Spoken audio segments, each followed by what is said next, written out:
को मुसव्वरा कहूँ, इनको सियासतदान कहूँ, इनको तंजीम की ऑनर किया। बताती हूँ इसका भी ना। बहुत शुक्रिया कि आपने मुझे इन्वाइट किया। आप देखें नेशनल प्रेस क्लब का नक्शा ही बदला गया है। आप हॉल देखें, उनकी कैंटीन का माहौल देखें। देखिए आप जब तक कहते हैं कि बच्चा जब तक रोता नहीं माँ को दूध नहीं पिलाती, और जब तक हम अपने हक में। नईम पाशा साहब के बारे में कुछ बताइएगा। नईम पाशा भाई जो है ना हमारे रावलपिंडी डिवीजन के मुस्लिम लीग यूथ के सदर हैं।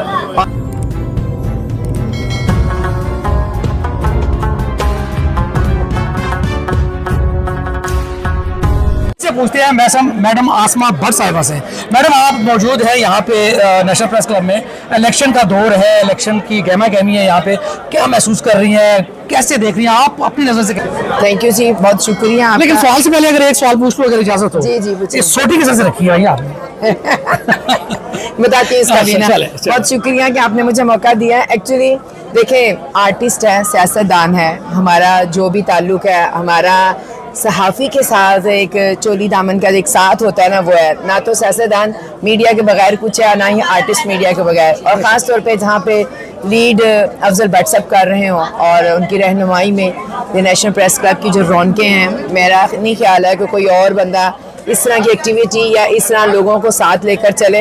ये उन्हीं की वजह से है कि मैं भी आज सहाफ़ी बरादरी के इतनी करीब हूँ कि मेरी फ़नकार कम्युनिटी है, लेकिन मैं समझती हूँ कि जहाँ तक जर्नलिस्ट हैं वो भी लाइक मेरी फैमिली की तरह हैं। और आपको ज़्यादा बल्कि अच्छा ज़्यादा आपको महसूस जी जी, वो वजह यही है कि मैंने भट्ट साहब की जब कोशिशें देखी, उनकी काविशें देखी, तो सहाफ़ी जो है ना हमारे, कुछ लोग हैं जो बहुत बड़े नाम हैं और जैसे आर्टिस्टों में बहुत बड़े स्टार्स हैं, लेकिन मोस्टली हमारा जो सहाफ़ी तबका है ना, वो उनके साथ चलना और उनके जो मसाइल हैं उनका हल करना। मैं एक्चुअली सोशल वर्क भी बहुत करती हूँ, तो मैंने सोचा कि जब हम भाई लोगों से ढूंढने के, क्यों नहीं हमारे फैमिली के हैं मेरे फ़नकार और मेरे सहाफ़ी, तो हम मिल के अक्सर ही इवेंट्स वगैरह करते हैं, मिल बैठ के हम एक बहाना बना लेते हैं। चलो ये है कि हम सारे इकट्ठे हो जाते हैं। लेकिन आज का जो इलेक्शन है, मैं तो एडवांस में मुबारक दूंगी, क्यों कि जितनी वर्किंग भट्ट साहब की है, उनके पैनल की है, उनके जितने भी गवर्नर बॉडी के लोग हैं, जिस तरह वो डोर टू डोर और लोगों के पास जाते हैं, जैसे उनका अखलाक है हर एक के साथ। देखिए यही एक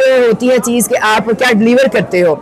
तो इन्होंने जो डिलीवर किया, आप देखें नेशनल प्रेस क्लब का नक्शा ही बदला गया है। आप हॉल देखें, उनकी कैंटीन का माहौल देखें, बाइट देखें, सर सब्जा देखें।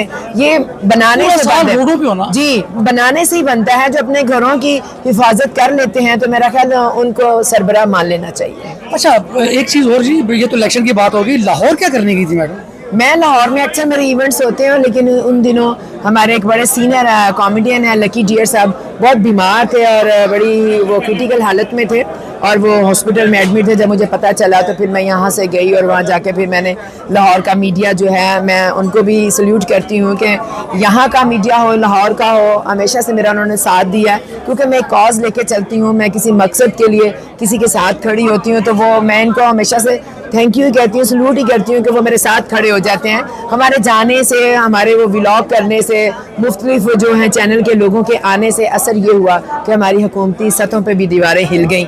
और फिर हमारी सीएम पंजाब मरियम नवाज साहबा ने भी उनकी माली इमदाद भी की और उनको कल्चर मिनिस्टर को भेजा भी उनकी तमादारी के लिए भी।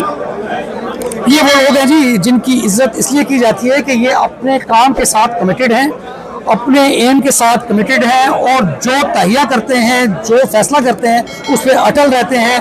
बेशक वो अफजल भट्ट साहब हों, बेशक वो अच्छा लकी डियर हमारा एक सरमाया है। एक तो लाहौर हो गया, उसके अलावा मैडम किस किस ने इमदाद की, क्या आगे लोग बढ़े हैं आपकी पुकारने के बाद, आपकी आवाज़ देने के बाद कौन कौन मैदान में आया, किस किस ने खैर में हिस्सा लिया? जी सब मेरे बाद भी नरगिस हमारी बहुत अच्छा एक हमारा नाम है और बड़ी सुपरस्टार हैं, वो गई स्पेशली, उन्होंने माली इमदाद की। उसके साथ फिर हमारे देखिए हमारे बहुत सारे फनकारों ने जब देखा कि ये वाकई ही, देखें आप जब तक कहते हैं कि बच्चा जब तक रोता नहीं माँ को दूध नहीं पिलाती, और जब तक हम अपने हक हकूक़ के लिए आवाज़ नहीं उठाएंगे कोई भी नहीं सुनता। और मैंने लाहौर जाके जब जैसे ही हमने मीडिया कॉल की और बहुत सारे डिफरेंट व्लॉगर्स वहाँ पे आए, फिर उसके साथ साथ जैसे पंजाब हुकूमत ने कैसे हेल्प की, और उसके साथ बहरिया टाउन के जो मलिक रियाज साहब, उनकी बेटी अंबर जो है, उन्होंने भी उनका भरपूर साथ दिया। बल्कि उन्होंने मंथली उनको 50,000 दे दिया और कुछ उन्होंने बड़ी रकम 10 लाख उनके घर भी भिजवाया।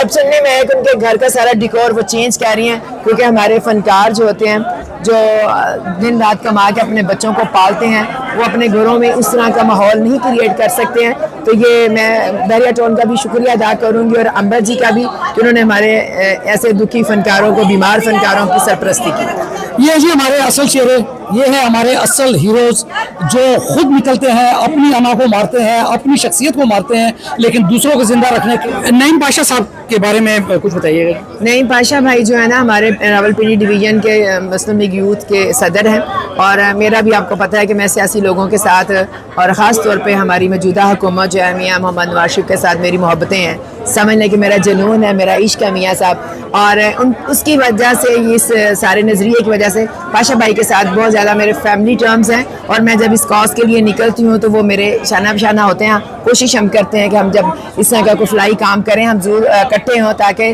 हम अपने मियाँ साहब की मुस्लिम लीग नून की नुमाइंदगी भी करें और अपना हक भी अदा करें। बहुत शुक्रिया madam, thank you very much.